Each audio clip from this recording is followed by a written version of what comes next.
Do you think this is an odd object? No, it's a speaker, a Magnepan. This is America, made entirely in the USA. And you know, these are unique speaker systems made using a ribbon principle and without a transformer. But who will set up this display? Who can tell me? Ah, Mikhail, greetings. Yes. I can be. Of course, you're our Magnepan guru. Greetings. Greetings, greetings. Look. This year we've decided to do a collaboration with Russian brands. And since our close friend and comrade Dmitry Pankov and his company Ultrasound, which is local here in Yekaterinburg, represent several Russian brands, we decided to do this demonstration with Magnepans, the one we did here last year. But this time with the participation of Russian manufacturers. In this case, Dmitry Pankov will now say a few words about the details. And in this exhibition, through Dmitry Pankov, who is their representative, we have a well-known Russian specialist, engineer and manufacturer, Valery Perevazentsev, and his company VP Acoustics. Dmitry Pankov is their official representative. So, when we started looking for local specialists in Yekaterinburg to collaborate with, the first person who came to mind was Dmitry Pankov. And Dmitry Pankov, accordingly, is their representative. And these exceptional audio products are, that is to say, Alexander Trusov and Valery Perevazentsev, VP Acoustics, or Vinatmos and VP Acoustics cables. Yesebarzo, and with Dmitry Pankov's assortment, we assembled the system. Now, just a couple of words about the comparison with last year. We had the speakers right here. Everything was in complete minimalism. That is, we had an MSB DAC and an MSB amplifier. That's it, an empty room and 2 devices. This year, it's the complete opposite. Dmitry Pankov did an extremely thorough installation. I take my hat off to him. He selected everything so meticulously, installed everything so carefully, and together with Valery Perevazentsev, they tuned it all very thoroughly. And in this sense, it's the complete opposite of last year's minimalism. Here, first of all, we have acoustic treatment tools, so please, let's not use too few of them. In your opinion, how quickly the system come together? What do you think? I think this is one of the most meticulously set up systems we've ever done, first of all. In terms of soundstage, sound quality, and presentation? From what I've seen so far at the exhibition, there are more expensive systems, larger ones, maybe even more substantial. But this is one of the most carefully set up systems. I really liked how it sounds. We've been hauling these speakers from exhibition to exhibition for many years. By the way, these guys are already about 20 years old. These ones, yes. They've been around somewhere, and they look good. Well, listen, first of all, we haven't restored them. Yes, I'll hand it over now since we're in a hurry. Dmitry Pankov will tell you about the system's concept. Let's do it. Dim, then Valera will say a few words, and at the very end, I'll sum things up. All right? Dim, get in the frame. Friends, you're seeing everything in real time, watching it unfold. Yes. Greetings. Hello, Dmitry. Well, tell us. Yes. Explain it to them in more detail, but without unnecessary stuff. Yes. Why this particular amplifier? I know that Magnepans are very demanding when it comes to their amplifier. That's the thing, it's all about how they're driven. They either use very powerful current amplifiers or monoblocks as well. Yes, so why not monoblocks? That's interesting. Why? Well, actually, I've been working with Alexander Trusov for a very long time, but of course, like all my previous ones, I used to be a branded guy, like Salyushin. No, Dan Bestina, if he didn't work for me, he's moved on. Krell. I had my own somewhere. Lasse Bristen. Darfield, good. So that level of equipment. And you didn't use Bryston? There were Bristons, but Bristol isn't my thing. I see. Trusov is good, right? Why? Basically, for me now, that's the level of amplifiers at the top end, starting from 50,000 euros. So it's an amplifier of the same level, but again, Alexander Trusov never stands still. He keeps moving forward, and every time he surprises in a good way. And how much does this particular unit cost? This particular unit is our very latest stereo amplifier, directly from the acclaimed Signok series. It costs about 2 million. So that's quite a lot. But that's already at a certain level. And how much power does it have? It has 600 watts. At 8? Yes, I think that's what we need. That's right, yes, at 8. That's really cool. It's very convenient, because with monoblocks plus preamps, that's even more. Of course. And with extra wiring, that's additional interference in the sound. What's good about a stereo amplifier? Minimalism. Well, with maximum output. Accordingly, it paired perfectly with the Magnepans. As for sources, in this case, I set up the DCS. Well, since I had a choice between MSB and DCS, but I prefer... It's the DCS genre classic. I love DCS, so DCS it is. And we definitely wanted to show the analog. So accordingly, that's Telefunken, a Studio 15A, meaning at 38 speed. with BASF, everything as it should be. So we have successfully demonstrated the concept of having two distinct levels, a high level, Streaming and analog. Yes, and analog, so people could just directly compare them. Everyone is quite satisfied. People stay with us for hours. They come back 2 or 3 times. They thank us, so there's something to be proud of. Let's put it that way. all right. Cable setup. Only live in Catmus and only VP Acoustic.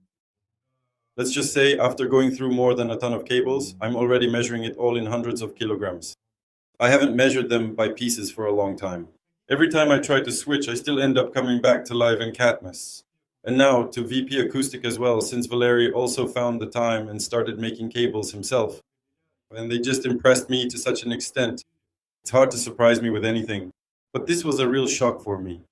Many people in the comments say that for DPVS cable, you should just buy the cheapest one from any store. And that's it, that it doesn't make any difference. Such nonsense. As someone with experience, what would you say to those guys? There are Categories of people who really don't hear any difference. They're lucky people, they just listen to music. And then there are people who can pick up on the subtlest details, like soundstage, layering, and all those things that are part of our audiophile world. That's why we can't do without it anymore. I agree. So for us, it's about building the sound itself. Not just turning it on, but constructing it and then getting immense pleasure from it. And squeezing the maximum out of the system. And what does this fully optimized system give us? It expands our possibilities in music. Different genres, even those we don't usually listen to. I never used to listen to classical music, but in recent years I've been listening to it non-stop. Even though it's not really my thing at all. I'd be quite interested to hear how rock sounds specifically on your system. Let's put on some rock, no problem, of course. Great, because a lot of people are afraid, like I walk into a room and say, put on some Rammstein for me.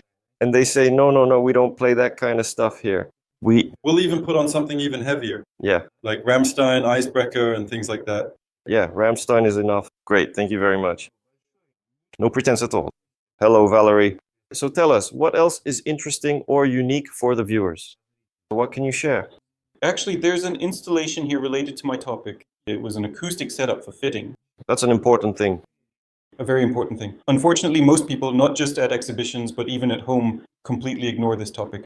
Yes, I don't think about it at all. They buy equipment, but don't treat the room in any way. But as for... In your opinion, quickly in percentages, some say the room is 70%, some say 30, some say 50. 99%. 99 even. Yes, if we start working with someone as a client or customer, then the first visit to him is free. Well, we just flap the air bubbles and measure them. Yes. Acoustically, right in the room. And then I just say whether it makes sense to do something or not. I understand. That is, it doesn't matter how much the equipment costs. That is, the equipment doesn't matter at all. If you have a good room, does the radio equipment play a bigger role even? No. No, still not, right? And if you put in a JBL party box, for example? What's wrong with it? No, well, I agree. So a good... No, there is some kind of initial, ground, right? I mean, you need a base level. What do we want to achieve? After all, people strive for something for a reason. Some people go to rock concerts. Yes, some go to the Philharmonic. Yes, some will go to a club and some to the Philharmonic.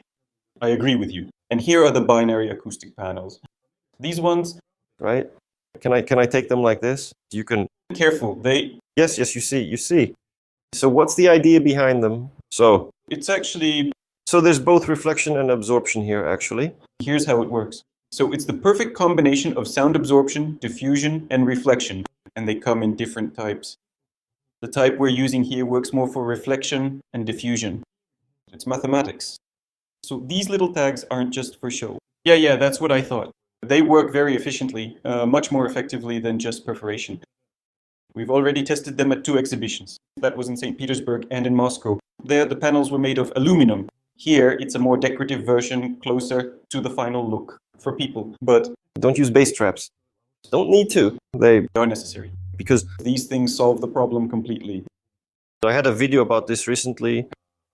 Pretty serious one. Audiophiles also had similar things installed, only theirs were actually... They are very effective. It's the same thing. Everything is based on the Cheredria design. Is this more for the low frequencies, right? No. They work. I measured them. They work on the mid-range. So... As diffusers, they're very effective. They had ones with holes on top. You know, like phase inverters. Yeah. I watched a video about that recently. At Ustinga's place. Can you imagine? He has Magico and D'Agostino at home, but no acoustic treatment at all. How is that possible? He seems like a serious musician. He didn't bother with it because, The room is good. well, no, the room was bad. No kind of at all. No carpets, no special curtains, nothing. Just like that. You know, there are cases when people say, I don't buy, I sell. You see, he doesn't buy music, he sells it. So he doesn't really care how it sounds at his place. Well, actually, no, in fact, There are some really good rooms. Here, people often say, you can do something about it. Honestly, if you have parquet floors on joists with expanded clay, you don't need anything else. You have a good room, and it's made of brick, yes. But if you buy a concrete panel apartment, yeah, a 9-story building, And everything is tiled. and your floor is glued down, well, what can you do? Concrete buildings? Yeah. I understand you. I had my own room treated by Acoustic. I sent them the full room plan. They calculated everything for 2 weeks, sent back 10 pages with all the measurements, and indicated exactly where everything should be placed. You see what the situation is? A book on the acoustics of small rooms just came out. The first book in human history on the acoustics of small rooms came out about 5 to 8 years ago. I mean, in 52, Treptomnik of the Left Barian published his work, right? But as for a book on the acoustics of small rooms, it only came out just recently. So even now, we still don't fully realize what it means to treat a 16 square meter room in a special way. No, it's just that you have to work at it. And it's like those people who represent, let's see. the main thing is demand. I can tell you, I've been involved in this whole field since 1990, and I keep repeating everywhere that the most important, the most expensive, the most decisive component for sound system quality is the room itself. Just like you, when you were renovating your apartment back in 92. The first thing I did, given what was possible at the time, when my apartment cost $4,500, was to do at least some kind of renovation and some kind of acoustic treatment. That's where I started. At the same time, I had speakers worth over $1,000 and an amplifier starting at $1,000 in an apartment that cost $4,500. So for 33 years, I've been banging my head against the wall here. So people ask me, which cable should I buy? And yesterday, the very first question, of course, since I had a Q&A session. What do you think? And as we all could have guessed, what would be the first question about those mechanics? Naturally, the first question was, which cable should I buy? That's all there is to it. Well, from In the end, as always. Yeah. Actually, we do deal with cables too in a way, but our goal isn't to just push something on someone right away. Let's just give you a cable now and everything will be fine. That's just the end of it. So first comes the room, the acoustics, the speaker system that will be realized to the fullest in that room. All right. Sting's magic was realized. Well, that's great. That's it, yeah. We have no complaints about them. The songs are coming through. And let's say someone will have Magnepans, and another person will never have Magnepans. And here, you know? How much are they? Don't you remember? I can tell you the model costs about $20,000 in the US. Here. With us. 800 million. Here. They even declare that the company Gonka V, which is currently the official distributor, sells it at twice the price. There you go. But for example, all these prices except for the US recommended price are just made up out of thin air. Obviously, if you wink twice, they'll give you a discount right away. So the most fundamental price you can go by is the manufacturer's suggested retail price. You know, the speakers cost about $20,000 in the US. What's that behind you? This is a new development. I see. May I? It's a very long and complicated story. And after we had already learned the hard way at exhibitions with Mikhail Mamonov, specifically regarding installation, yes, that's right. The conditions are tough. You have to set up the sound in a single day. We realized we needed cables made specifically for us. Not the kind of cables someone would use at home, but the ones that would solve our problems at exhibitions.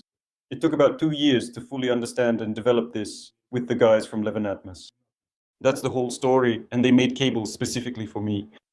Meaning tailored to my acoustics, to my requirements, with these branded connectors. That's it. This is just a regular interconnect cable. They aren't just sold to anyone. We only provide them to clients for whom we're actually making something, yes. And basically, of course, the Levenatmas cables installed here are standard ones, and they're compatible in terms of sound. Actually, they're a little different from each other, yes. And their sound character is different too. And their philosophy as well. How much does a cable like that cost? It doesn't have a price. So it's not for sale at all? No, I'll say it again, yes. They're only provided, meaning as installers, that's how it works. Why would someone need to know how much their cable costs if they like the sound? I agree. Yes, so he buys the finished product for his home. Here, Copper, silver, copper, of course. copper. So silver is a complicated topic. And often it doesn't work as it should. That's why silver is the next step. Sometimes you need it, sometimes you don't. For ordinary people, unfortunately, it's not necessary. Look, here, actually, with 4 millimeters, there is an effect. We moved the acoustics by 5 millimeters, right? Yes, of course, there is. Yes, and you catch these kinds of nuances, even with the same acoustic panels, and again, with what's behind the acoustics.